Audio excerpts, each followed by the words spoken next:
the club, I shake my ass. At the party, I shake my ass. At the function, I shake my ass. I shake my ass. I shake my ass. At the club, I shake my ass. At the party, I shake my ass. At the function, I shake my ass. I shake my ass. I shake my ass. At the club. What's up, guys? It's week 2, Fantasy Hangover. We're back, baby. We are fully into the football season. NFL's back. And as you can tell by the song and the dance, I am excited. We're here with Joe. We are here to recap all of the week 1 games and preview week 2's games. So let's start things off here. We'll go right into it. Breakfast for Bear versus Lick My Old Hero. Joe, what do you got for us?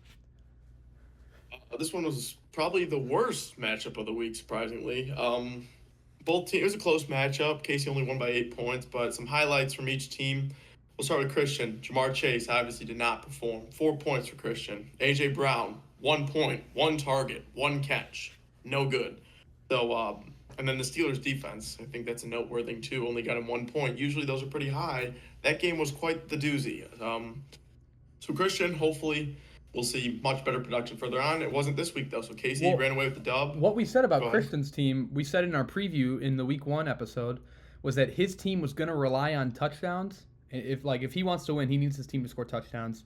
Only at 3. They did not do that. Only 3 touchdowns, and he put up the second least amount of points in the whole league this week with only 96. Casey didn't do much better, though. Only 104. It wasn't much better. I mean, he's had some surprises from Breece Hall, a nice 18-point without a touchdown. That's pretty impressive. He came out of the gates hot against a great rush Steelers defense. But Amon-Ra kind of lacked a little bit. I think the point for Casey, though, is he had Waddle at flex, who got him 7. But you look at his bench, and there's 2 guys that catch my eye. It's Keon Coleman, who had 26, and I think that could possibly be sustainable. Not 26, but high production there. And then Javonte Williams got 2 touchdowns on Thursday night. So those are 2 guys there he could possibly have flex play for. But I think both of these teams heading forward, I'm getting very 500-y vibes. So we'll see how squads. it goes. Yeah, I could see that. All right, next matchup we're going to go into was the matchup that everyone was hyping up in our vlog. The top 2 comments for best team was Kyle's team and Owen's team, and they squared off in week 1. And actually, as you guys can tell by the score, Super Bucky Bros, which is Kyle, 140, Towns Tribe, Owen 112. So Owen got his ass kicked, and for that reason, we're putting him in the dungeon for week 1. He wasn't the lowest scoring team, but I mean, just a completely lackluster performance because he was talking a big game. And as you guys can tell by his squad over here, he really didn't put it up. Didn't do much.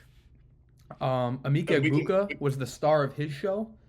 And then he got saved by A-Chan. A-Chan was doing nothing. And then in the fourth quarter, Tua just force-fed him. Realistically, Owen should have been under 100 points. He was lucky to even score however many he did. And we could go over the trade real quick for this one. Before the week happened, I want to say this was on Thursday morning. I was getting into I got a deal done with Owen. I got Travis Etienne, George Pickens, and Tucker Kraft for Mark Andrews and Josh Downs. Now after week 1, it's looking like I fleeced because Travis Etienne is the lead back now for the Jags. Mark Andrews obviously did not deliver in that 40-point game. He got 1 catch. That was a little crazy to me. But I think Owen's team, you look at it, there's going to be production later on in the season, but it might cost him some wins at the beginning. And that obviously, we know how that goes. And then Kyle, I mean... Well, before we get into Kyle's team, I mean, just a lackluster performance from Owen. I love to shit on him when I get the chance. He went all in for the tight end. He went all in on Mark Andrews. Not all in, but he traded away ETN, Tucker Kraft, and George Pickens. ETN, I mean, amazing. We'll get into it in a second here when we get to your game. And then I know Pickens didn't have the best week, but he's still a solid flex play week in and week out. So we all thought that Mark Andrews was going to be this big performer, but he didn't quite prove it yet. And then obviously Kyle was the best scoring team of the week. Where are we at with him? There we are.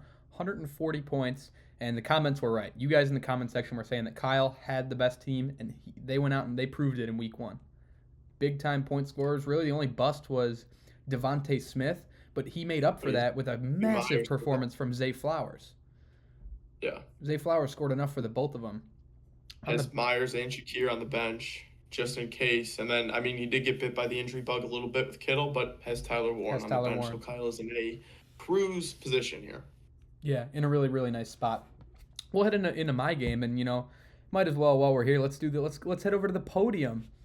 Oh, Yeah, hey. me and Joe, we're both in the winner's circle. We're both starting off 1-0.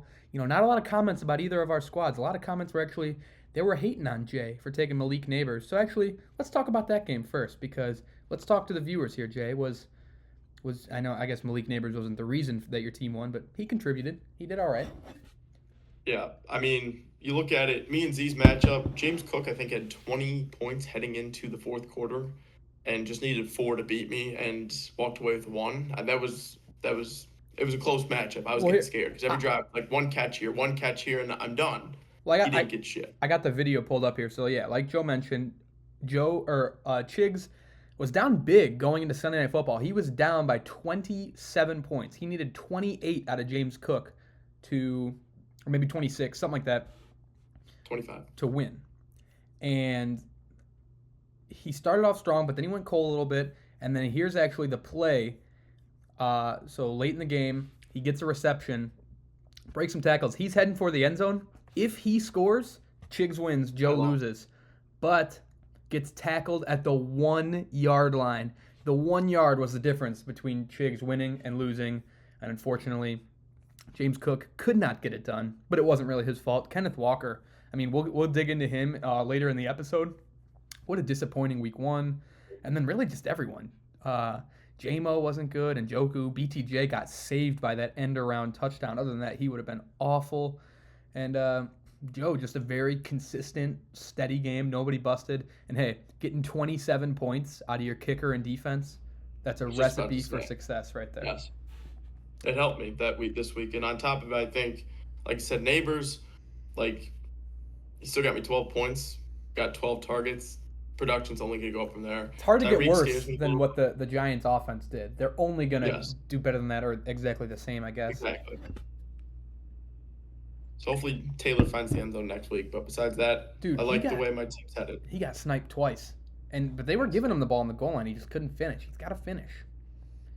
Now we'll head into my game. I took down Petey. Petey was the lowest scoring team of the week. I'm not here to brag or anything. I know we painted the winner's circle a little bit ago. To be honest, my team didn't cut it. I got lucky. Jameer Gibbs got force-fed. Ashton Genty, man. Whew! Not on him at all. I don't know if you watched any of that Raiders-Patriots game. Every time he handed him the football, he was getting hit behind the line of scrimmage. I don't know if it's the Patriots had an awesome run defense or if the Raiders. 2 yards per rush, Genty. Yeah, and he was lucky to get that many. He was having to break so many tackles just because he was getting hammered right away. Like, he had no room to breathe. And then obviously the main talking point with my squad, Xavier Worthy goes down on play number 3 of the Friday night game. That hurts. That's my 5th round pick that's going to be out for multiple weeks. So some guys on the bench are going to have to fill in, whether that's Krosky Merritt or Odunze or maybe RJ Harvey figure something out here in these next couple of weeks. But I'm shorthanded. I don't know if I'm going to make a trade. I haven't yet. If I do, that you guys will see that in next week's video. But yeah, really just I need some other guys to step up while Worthy is absent. Man, that hurt. And I still beat Petey. I still beat him because his team stunk it up. He lost. Yeah, I mean, that's what happens. When you put all your eggs in the Bengals basket, that's what happens. They have a dud week. Especially week 1. We all know how that goes. Yeah, now, I mean, could be a complete 180 here a week from now. And if the Bengals have an awesome game, Petey's going to win. So that's just, he's a very volatile team. Bauer sustained an injury at the end of the game. We'll see if he's going to be good to go. But yeah, not a great game for Petey's team. That's why he's the worst manager in our league. All right. And on the flip side, are we going to get into the trade yet, or? We'll talk about the trade in a second. We got one more game left. We got Brawny's boys versus Carlos Del Real, 16 Crazy deep. game. This was awesome too. I don't remember the scoring exactly coming into the game, but Brawny had Derrick Henry going into Sunday Night Football, and Dell had Josh Allen. So I think Brawny was up by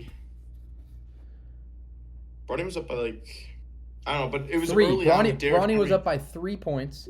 Derrick Henry had his points early, so Braun's up by 20. Dell's Yeah. like in the group chat, not texting, thinks he lost. I think he went to and bed. then He was like sad or something. fourth quarter hits, and it's like, oh shit, Josh Allen Bronny's boys. put up 40 points, led Dell to the win, and actually, if Derrick Henry doesn't fumble that football in the fourth quarter, Josh Allen maybe doesn't get that rushing touchdown late in the game, and Bronny might be walking away with a win. But I think this was probably the best game of the week in our league in terms of just like high stakes drama. And like we said about, going back to this game, although Casey won, like we're not high on his team as well as we're not high on Christian's team. I can honestly say that with both Dell's team and Bronny's team, I'm high on both of them. I think they both have good squads, and although Bronny lost, I think he's going to be a playoff team. You got any other takeaways from this game? Yeah, I agree with Dell's team. I mean, Dell has a big three in Barkley, Allen, and Jacobs. And then the rest of his guys, honestly, are just filler pieces. If they can consistently put up solid points, his team's going to be good. Bronny, we'll get into that trade in a little bit, but now his team is a little different projection. And it's quite frankly good. So just all depends on how it's going to play out there. All right, we'll head to the trade corner. Welcome to the trade corner. We are here. There were 3 trades that happened between last episode and this episode. We briefly touched on one of them, but we're going to talk about all 3 here, Joe. So why don't you start us off with the first one that happened? Owen had Colston Loveland this time last week starting at tight end. So he wanted a tight end. He went out and he texted Christian up. Christian gave him Tucker Kraft. Gave him Tucker Kraft for Jaden Reed and Jake Ferguson. So I was like, all right, Owen's going into the week with Tucker Kraft. That's all right. But then immediately he goes around and trades them to you. Hey, these were like Thursday morning, Thursday afternoon right here. And it just went from like Owen's like, Tucker Kraft, great game. And then, I want Mark Andrews. And then everybody saw what happened to Andrews. But yeah, heading into that deal, I'll kind of talk to the thought process real quick on that. Owen wanted Andrews, and then I had to dump a piece off on my bench, which was Josh Downs. Colts looked great, but I really wasn't worried about Josh Downs much.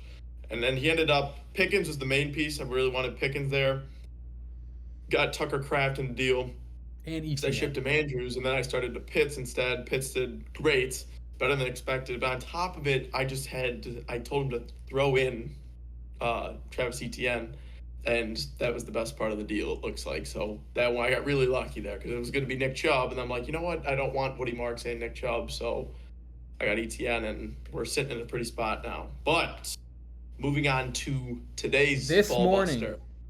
This morning I woke up and I see, holy shit, I got to put a trade through. 4 for 4, big deal, big blockbuster. This Petey is the first one of the year. Matt acquires Justin Jefferson, Jerome Ford, Keenan Allen, and Joe Burrow for Alvin Kamara, Cortland Sutton, Bo Nix, and Dylan Sampson. Cole, you can get into your take on the trade first. So the way that I like to look at this is there's a couple pieces. So obviously the main piece is Justin Jefferson and for one side, and the main piece for the other side is Kamara and Sutton. So if you look at it as like Kamara and Sutton for Jefferson, not an awful trade. I know you want to always be acquiring the best piece in the deal, but Petey's team was hurting for depth. His running back 2 was either Caleb Johnson or Jerome Ford, so he needed to make a deal. So Sutton and Kamara for Justin Jefferson isn't the worst. Here's the part that upset me. The QB swap. Joe Burrow for Bo Nix. What are we doing, Petey? Joe Burrow was you took him at the top of the 5th round. Bo Nix sucked. He went for 6 points. I cannot believe that Petey would make this deal. Yeah, he got Dylan Sampson. Who cares? Judkins just signed his contract. If I was Petey, I would have tried. Let's go to Bronny's team here. Bronny has a lot of running back depth. It didn't have to be Sampson. It could have been Trevion Henderson or Chris Olave. He could have got a flex piece in that. Instead, he got Dylan Sampson, who is still very unproven. And, yeah, we're going to get both of their takes on this trade later. But I think the overwhelming opinion in the group chat is that Bronny fleeced Petey. Fleeced him. What say you? And Bronny did get a boy back, Keenan Allen. He gets Keenan Allen every year. Keenan Allen, I mean, I was big on him this year too. I mean, first week, 20 points. I mean, they have that connection built already when Keenan Allen was there already. So I think, look, you're looking at Matt's team. You have his first 4 guys are going to average 20 points, I think, on the year. You have Burrow, Henry, McCaffrey, and Jefferson. his team is now back to his caliber, how he wins every year. And on top of it, Garrett Wilson did look really good on Sunday, so that puts him in another category. And then as the season goes on, he's going to have Henderson, Olave, Keenan Allen all fighting for the flex spot, which is great. And even Sharps if Kenneth Walker goes down, which the Seahawks seem to be using that running back room as something different. But you look at Petey's team now, and it's like his team is definitely more complete. However, that quarterback swap, that really was puzzling because I went to him for Burrow last week before we were talking. He's like, I want to see how it goes. Kyler Murray obviously isn't. Bo Nix are around the same, but I mean, Petey's team, I mean, kind of we're talking. I mean, I don't know. We'll see how it does. Yeah, I just think he totally limited his upside. Like his best case scenario right now is like the 5 or the 6 seed in the playoffs. Like his team is like good, but I think, and like I said before, he definitely needed to make a trade. But this was first thing Tuesday morning. He had all day today, all day Wednesday, all day Thursday, maybe before the game. He had 3 full days to text every league manager in our league to get the best deal possible. And I think it was a complete overreaction. And I just think he went about that trade wrong, incorrectly. I agree, because Sutton and Kamara as your headliners in that deal, like you said, I think he could have gotten Travion 100%. And I don't know, Matt's a really good trader. It's always hard to trade with him. So reminds me of myself, but yeah, you know. All right, we're going to wrap up the trade corner here. Last thing I'll leave you with, I think Brawny probably has the best team in the league now, right, on paper? I agree. Yes. Segment 2, we are here for NFL Pick'em Week 2. We got Chigs, we got Joe. Before we get into the Week 2 games, let's go over the standings from last week. And the reason that I am so excited is because I am at the top of the standings. I was the lone wolf on a lot of games last week, and it paid off. As you can see, I'm at the top. I'm 11-5. Chigs 9-7, and then Joe right behind him at 8-8. But there's still a ton of season left. But I gotta say, I don't mind the 2-game buffer. With that being said, we have a 4th member joining us. Like I said last week, we are doing a rotating celebrity guest similar to College Game Day. So, fellas, you want to hit a little drum roll for who our celebrity guest is going to be? The celebrity guest is... Oh! Sweet camera quality, man. The firefighter himself. Is it bad? It's all right. It's not bad. Owen Young is here for NFL Pick'em week number 2. And we're going to keep track of all of our guest picker standings to see who does the best. So we are here. Let's head right into Thursday Night Football. Tomorrow night's game, Commanders and Packers. Let's go rapid fire for this one. I'm going with the Packers. Joe, what about you? I think it's a big common consensus. I'm also going Packers. Now, Let's go, baby. Oh, shit. What about you? We're going to have Owen go first, then Bear. All right, go Pack, go. He stole my saying. Yeah, give me the Packers all day. Clean sweep. We're rolling with Green Bay. I just thought they controlled the line of scrimmage really well against Detroit. I mean, they rely on their run game, and they just couldn't do anything. I was so impressed with that defense, and I just think the Commanders, I don't know if they're going to try and run the ball, try and throw it. I just think the Packers clamp. I got a quick question. Terry McLaurin or Deebo Samuel? Who's going to outperform them? Neither. I'm rocking Really with don't know Terry. what to do. I'm rocking with Terry. Yeah, Terry. All right, next game. We're heading into Sunday. NFC East matchup. This was a shitfest candidate. Is it my shitfest? It is not. Cowboys, Giants. But I'm going with the Cowboys. Joe? Give me them boys. Give me them boys. 21-17 in favor of the Cowboys. Clean sweep. Wow. 2 in a row. 2 in a row to start. I mean, the Giants just look bad until they... see Jackson fart this week. Well, he's not starting, but Shut up, Joe. You think second half it gets that bad? I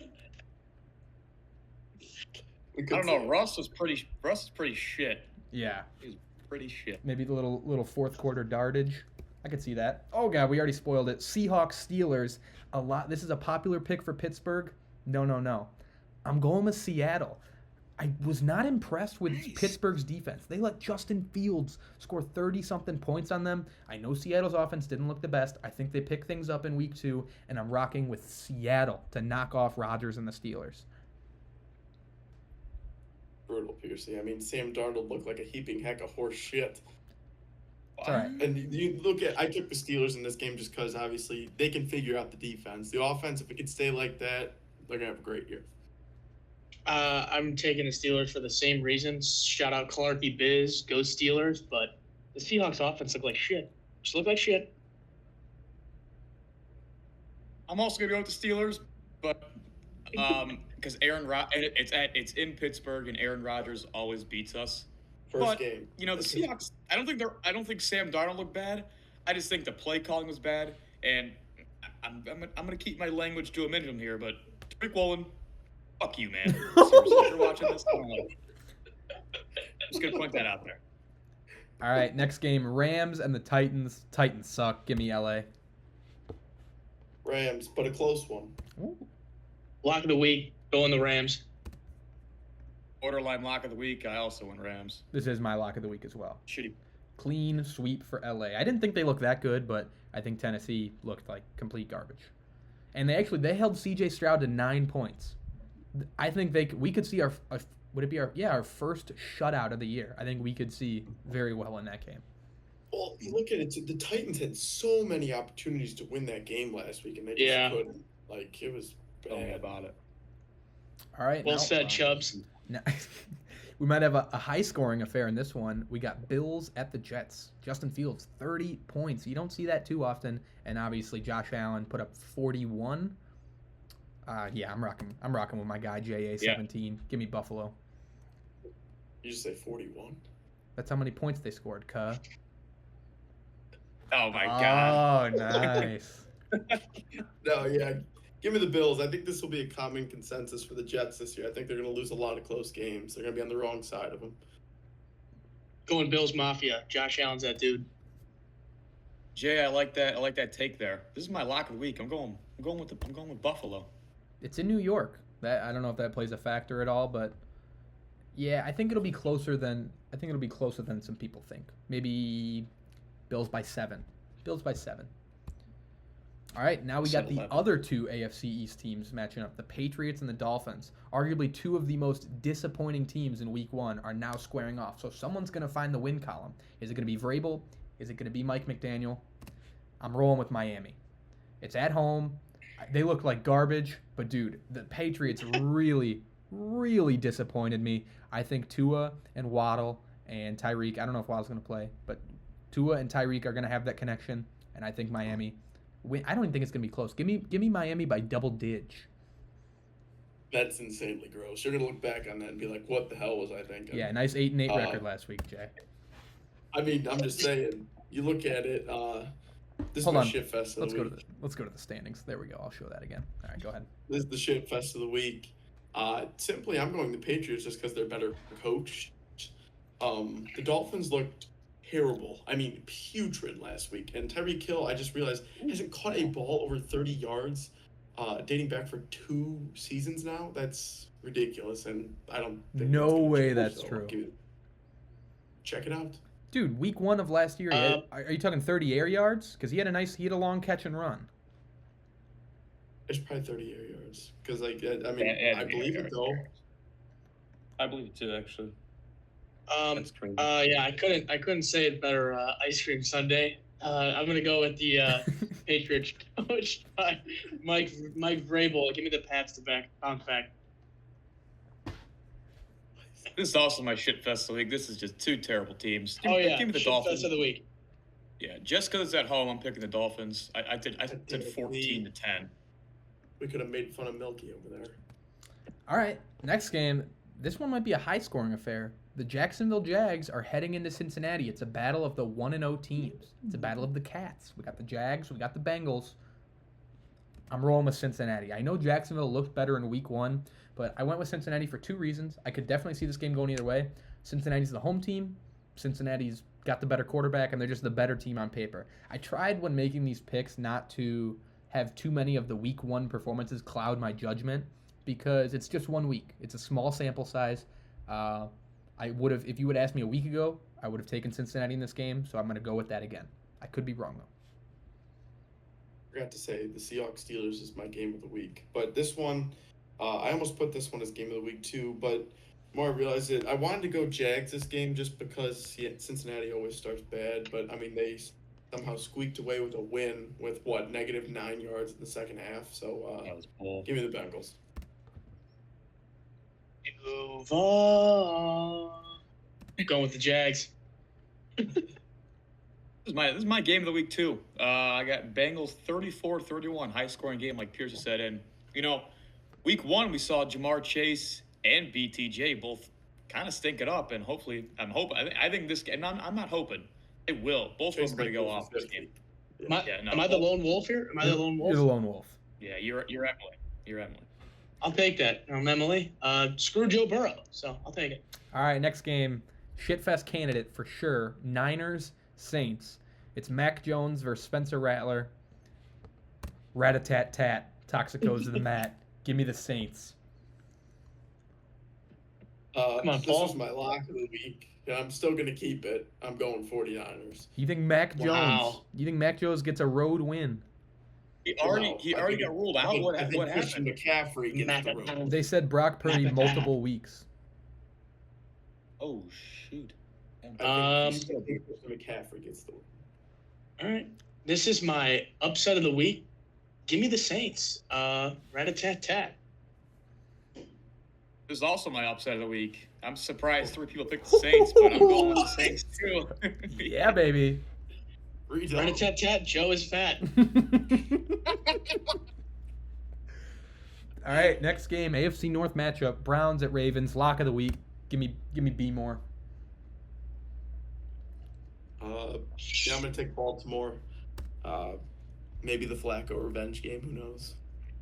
I almost went Cleveland because last year the Ravens were forced to play the team they lost to in the playoffs in week 1, and they also lost, but it was to Kansas City. And then they went and lost to lose to Raiders, but going the Ravens. Yeah, Ravens got to bounce back here. Give me them by double digits. Cleveland could be a sneaky upset pick like last week. Every week. But I can't see Baltimore dropping 0-2. It's more so Baltimore needs this win more than Cleveland does. So give me the Ravens. I think they did that a couple years ago. Am I tripping?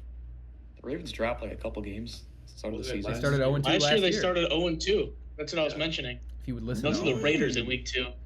Minshew, baby, Minshew. All right, we got another divisional matchup: Bears and the Lions. Both teams very disappointing week 1s. I picked against my hometown team in week 1. I'm doing it again. Give me Detroit. Dan Campbell's got the boys rolling. I can't believe I chose the Bears again, but I did. Give me Detroit. I really don't. I don't know. Just give me Detroit. I don't like the Bears.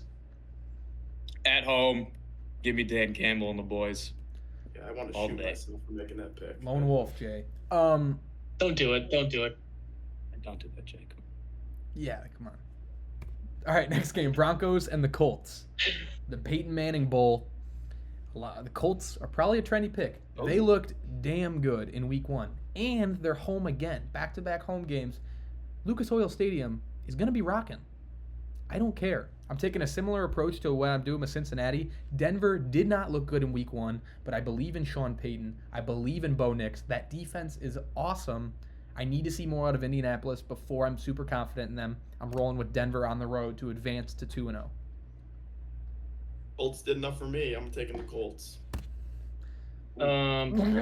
Earmuffs, but Daniel Jones sucks cock and balls.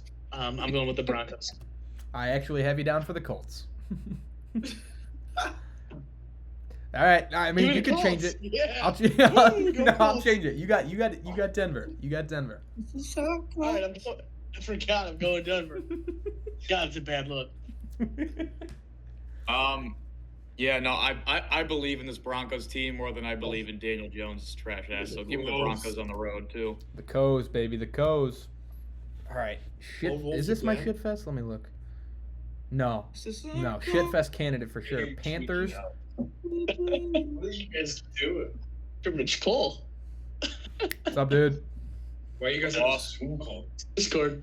Panthers, Cardinals. I'm rolling with Carolina. Bryce Young, I believe in him. I believe in Bryce Young and the Panthers.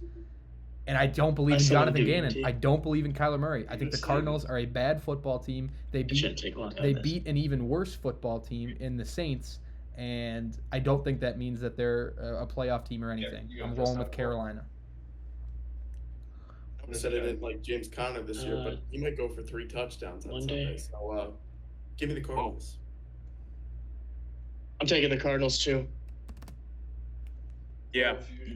Cole, you're the lone wolf on this one. Give me the Cards all day. Ooh! I'll take it. That's a free win. Carolina, Bryce Young, Tedero McMillan, they're coming out.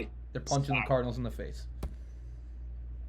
All right, here's our last day game, the Eagles and the Chiefs. Super Bowl rematch, America's game of the week. I put the Chiefs initially because Patrick Mahomes is awesome, but at the end of the day, their weapons group is Juju Smith-Schuster and Hollywood Brown. It's not enough. It's not enough. I'm taking the Eagles. Yeah, I don't think it's going to be close. I think Eagles win by double digits. Joe, you're an idiot. Give me Patrick Mahomes, the greatest player of all time, taking the Chiefs. I'm kind of pissed that I can't watch this game because I'll be in Alabama, but I'm going the Chiefs, no doubt. Now I know you have me down for the Chiefs, Cole.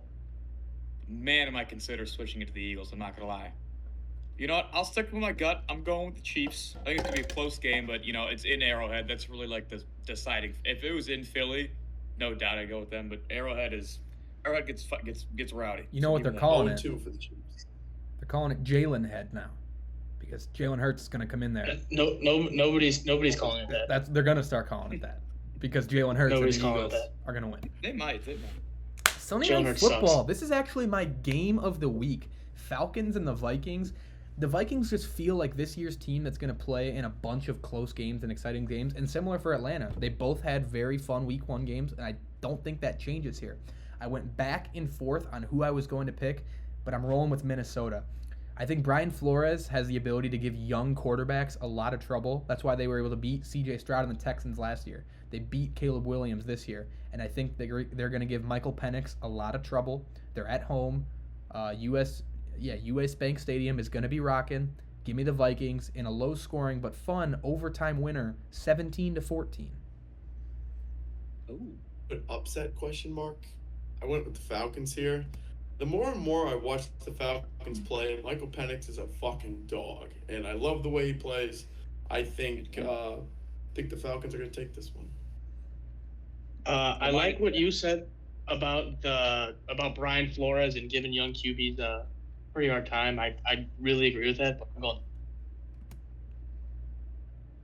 This is to be a very tight game.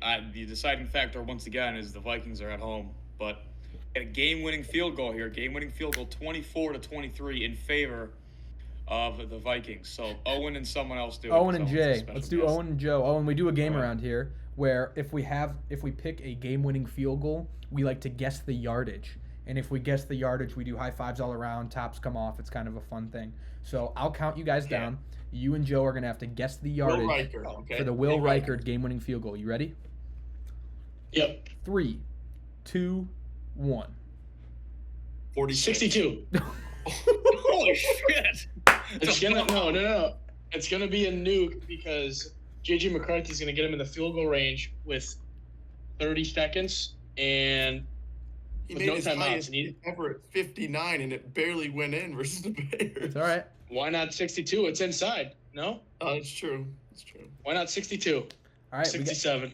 We got 2 Monday night games. The first one, Buccaneers and Texans. Man, this game had me torn.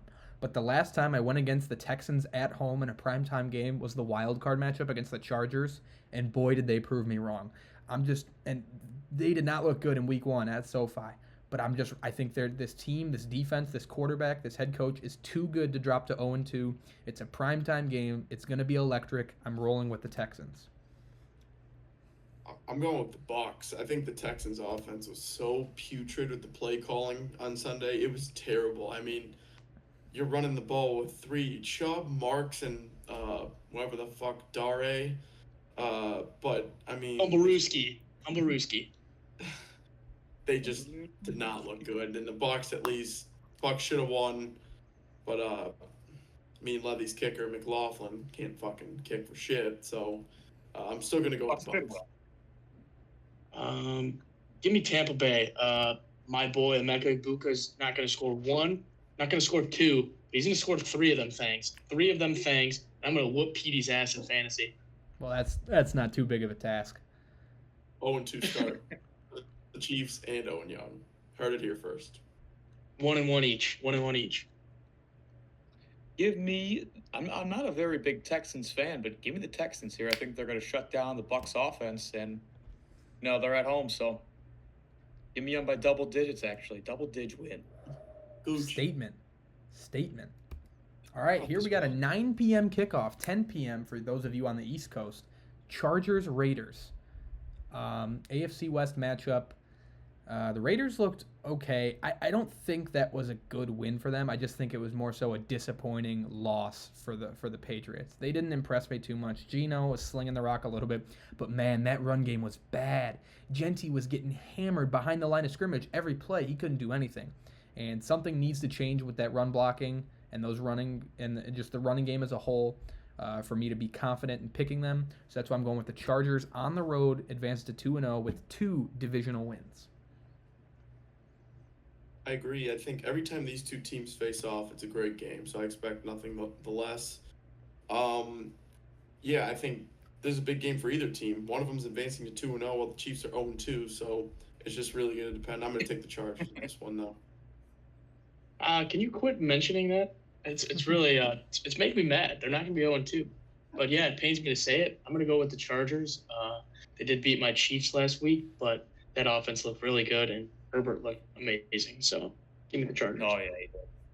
Justin, that play. Yeah, I mean they were letting Herbert sling the rock, run it. They were letting him do everything, which is what you want to see because he's a fucking awesome quarterback. He's unbelievable. So give him the Chargers on the road here, and they're winning by double digits as well, 33-24. Wow, clean sweep to end it. Well, there you go. Who had the best picks? Comment down in the comment section. That is going to do it for this segment. Joe, I'm thinking 6-10 for you this week. You're higher than me. That's going to conclude this segment. You got the Chiefs game wrong. I know that. Absolutely. Well, no, Jalen had. All right, that's going to conclude this segment. Dumbass. Now let's move on to FAQs. We'll see you guys.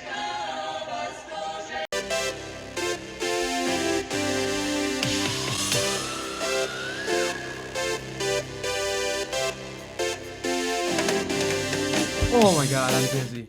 Welcome to segment 3. We're here. Same as last time. FAQs. We're here with Owen Young, and we're doing some FAQs. We're doing Owen's start and sit of the week. Let's get right into it. And we're going to kick things off with the start and sit of the week. Owen, take the floor. All right, so this Sunday, I was actually booted from the fantasy football group chat for giving people shit about taking week 1 victory laps.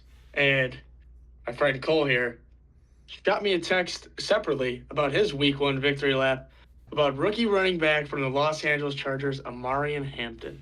Now, he is my bounce back of the week. He's actually my start of the week, and I think he's going to boom this week. You know, they face a Las Vegas Raiders defense who just had the Patriots. It was a pretty shitty game. What was it, 20-10 was the final? So, yeah, 2010, I think. Pretty shitty game. You know, the Patriots didn't look very good. The Raiders didn't look very good either, but I think Amarian Hampton's usage and what that Chargers offense looked like last week, I think he's going to get the rock. He's going to ball. And I've got it pulled up here from, I don't even know this Twitter account, but Amarian Hampton, his stat line did not jump out. He had just 61 carries and 61 yards and 0 touchdowns, but he outsnapped Najee Harris 52-12 and had 17 touches to Harris's 2. So I think that elite usage, you don't really see that at running backs out the gate. And I think with such a good offense in the Chargers, I think they're just going to give it to the Raiders, and Amarian Hampton's going to be a huge benefit of that. So right now I got the box score pulled up for the Raiders Week 1 game against the Patriots. Held Ramondre and Trevion Stevenson and Trevion Henderson to a combined 42 yards. 60 yards rushing total. Though. 60 Oh yeah, you know Amarian Hampton. He's a big reception getter. Last week he had 2 catches, 2 for 13. He went in the air. There's not many stats to back it up here except his usage, and I think the Chargers are going to run away with this one, and it's going to be Amari in time on the ground. I don't hate Hampton. I just think in order to return value, he's gonna need to have like a dozen touchdowns. So it's pretty much just gonna be an option. He's gonna be a flex play week after week, and if he finds the end zone, it's gonna be a good start. And if he doesn't find the end zone, it's gonna be a bad start, and he's not gonna get above 11 or 12 points. Not a huge Hampton guy, not a huge Hampton hater. It's just I like him as a flex play and not in one of your starting running back spots. All right, let's talk about your sit of the week. My Kadoom of the week this week is former Kansas City Chief Tyreek Hill. Everybody saw how brutal the Dolphins looked. They were my pick preseason to be the worst team in the league, and last year against the Patriots, Tyreek Hill was just held to 19 total points in 2 contests against them. I know Christian Gonzalez is still out; he's still rehabbing, but Mike Vrabel runs a good defense over there, and I could see this being the shit fest of the week. Honestly, I think it is my shit fest of the week. I don't think there's going to be very many points, and I don't think Tyreek is going to benefit from a tough matchup and a terrible offense. I would stay away from every Dolphin except Devon Achane. Well, like you guys heard in the last segment, I'm totally torn on this Dolphins and Patriots game. Like, I have no idea who's going to win. Could totally go either way. I just think either one of those two teams is bound to bounce back. And I'm banking on it to be the Dolphins. And Waddle was banged up, so I don't know. I'm not super confident in Tyreek going off. But I do think the Dolphins as a whole are going to do better.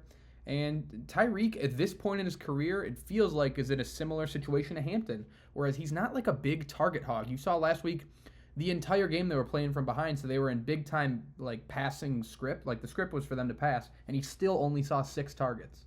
63% of the snaps. Maybe they had the backups in. I really didn't watch the end of that game, but he got accused of domestic violence today. Well, I think maybe yesterday. I saw that. I did not see that. Yeah, so no, the commentary on that's pretty bad.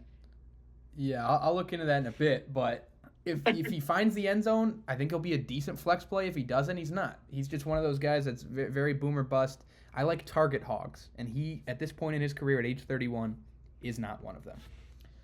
All right, now let's get into some FAQs. Before we get into it, drop some comments down beneath this video. Subscribe to the channel. I'm going to make a community post. I do it every Monday. Drop a comment underneath that for a chance to be featured in the video.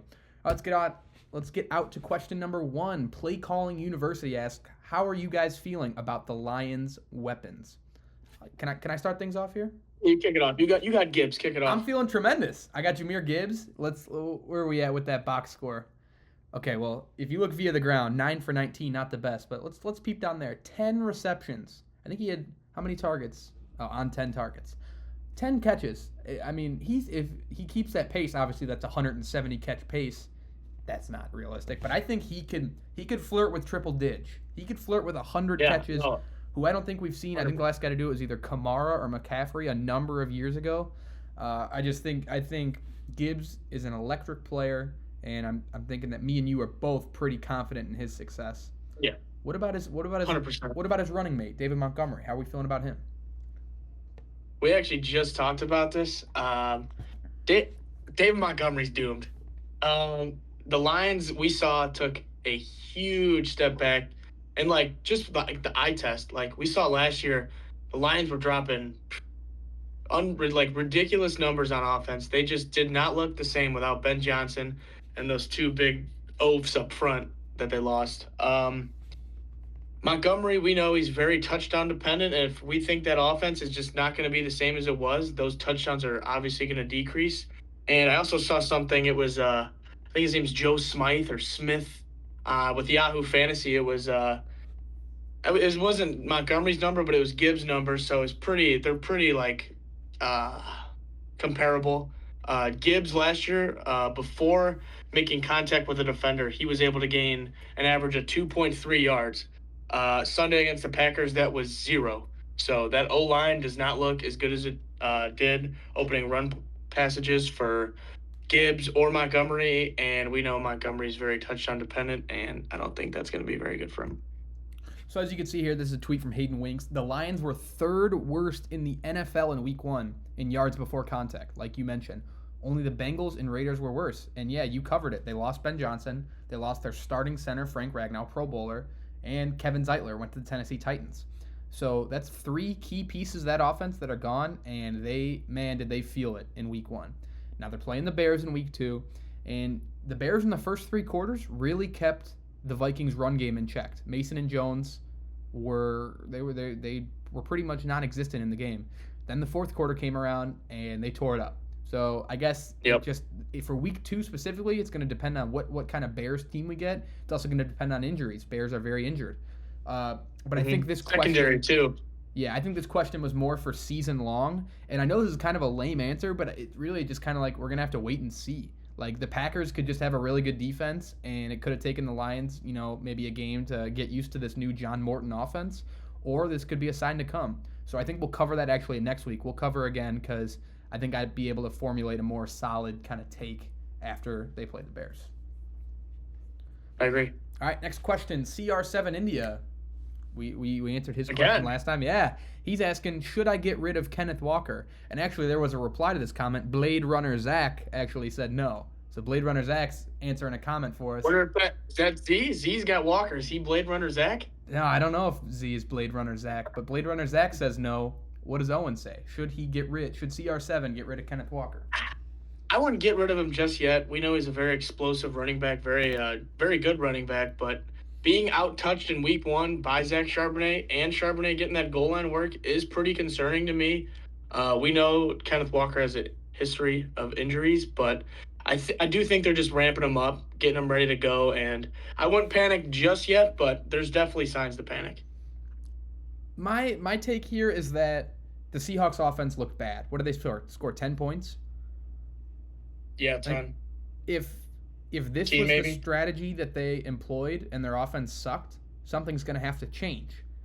What might change? Maybe Kenneth Walker needs to get the ball a little bit more, and the offense will have some more success. We got a quote here from Seahawks coach Mike McDonald. He said, when talking about both of his running backs, Sharbs and Walker, he said, both played well, protected our quarterback. There's going to be more opportunities for both of them moving forward.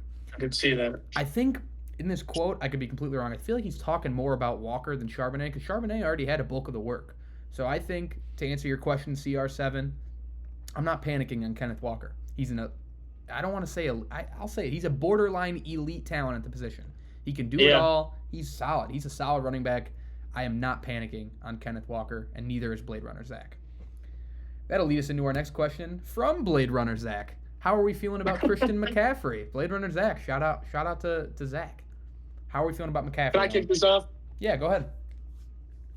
Going into the draft, CMC was actually my guy, and Cole tried to talk me out of it, but CMC is CMC. We all know what we're gonna get. We're gonna get potential RB1 in fantasy, or he breaks his leg and he's out for the year. You honestly, that's how I'm going into it. I think every week that he's on the field, he's going to be that guy for San Francisco, especially with George Kittle sidelined now. I think he was just placed on IR. And Juwan Jennings. Christian McCaffrey is that dude, and he will be that dude unless, unfortunately, he gets injured. But I don't predict injuries.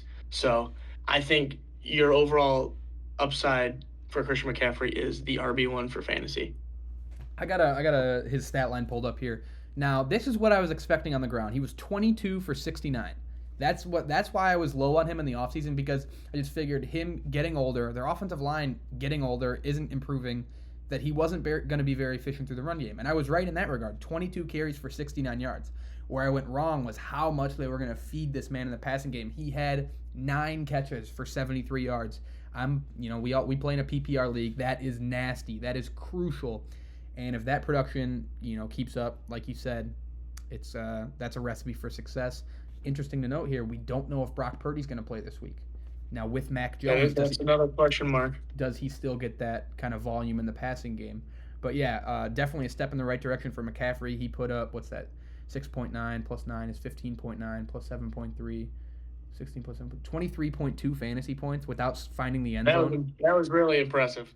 Yeah, 23 points, no end zone. So I'm definitely a little bit higher on McCaffrey, a lot a bit higher on McCaffrey than I was before. That'll bring us into our last question here. Matthew Trotta is asking, only been 1 week, but is this the beginning of a breakout? Should I start Keon Coleman at flex or Calvin Ridley? So this is like a start or sit decision. Are you rocking with Keon Coleman for the rest of the year or Calvin Ridley? Rest of the year, I'm going to go Calvin Ridley. Since the Stephon Diggs departure, we've never really seen somebody step up and be that guy in Buffalo. Now, wide receivers do tend to break out in year 2, and Keon Coleman looked great against the Ravens, but Josh Allen's pass attempts were really inflated. I saw it earlier, it was like 46 pass attempts for Josh Allen. I don't think that's going to continue all year.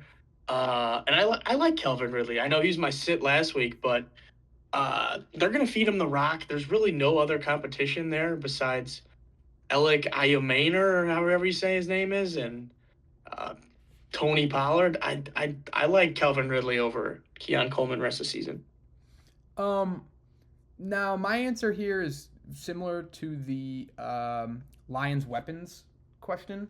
I think it's just going to depend on the matchup. If you're debating between these two guys week after week, I actually would lean Coleman to begin these next few weeks. His next 3 games, he's got the Jets, who just allowed 30-plus points to Pittsburgh, the Dolphins, who just allowed 30-plus points to the Colts, and then the Saints, who are just the Saints.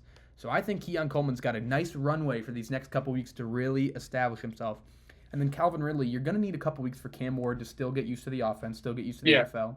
And his matchups are the Rams, who held the Texans to 9 points, the Colts, who held the Dolphins to 7 points, 10 points, and then the Texans, who have an elite defense too. So that's 3 easy matchups for Coleman compared to 3 pretty difficult matchups for Ridley. So I do think that I'm going to lean Keon Coleman with this question. But I mean, who knows? We saw, for an example, last year, Bo Nix was a rookie. He had a pretty slow start, but then after the bye, he took off, and Cortland Sutton became an awesome weapon after the bye week. So I really just think it's going to depend on the matchup, and then maybe later in the year, Ridley establishes himself more. I'm gonna add one more thing. Like Cole was saying, you're really just gonna be playing between the two. I'd play matchups. I would say this is strictly for your flex spot. I would not throw any of these as your wide receiver 2 and feel very confident about them. Okay, that's going to do it for this week's episode of the Fantasy Hangover. Thank you guys for tuning in so much. We'll see you guys in week 3. And actually, Owen, you're going to be here in Tuscaloosa in a couple days. Let's do a little bonus feature for the people that stay to the end. What is your score prediction for the game against Wisconsin this week? Put me on the spot. I think I haven't watched any college football, but obviously I'm going with the Tide. It's going to be a blowout. Give me the Tide by 5 million. Let's do it. All right, we'll see you guys in week 3. Have a good one.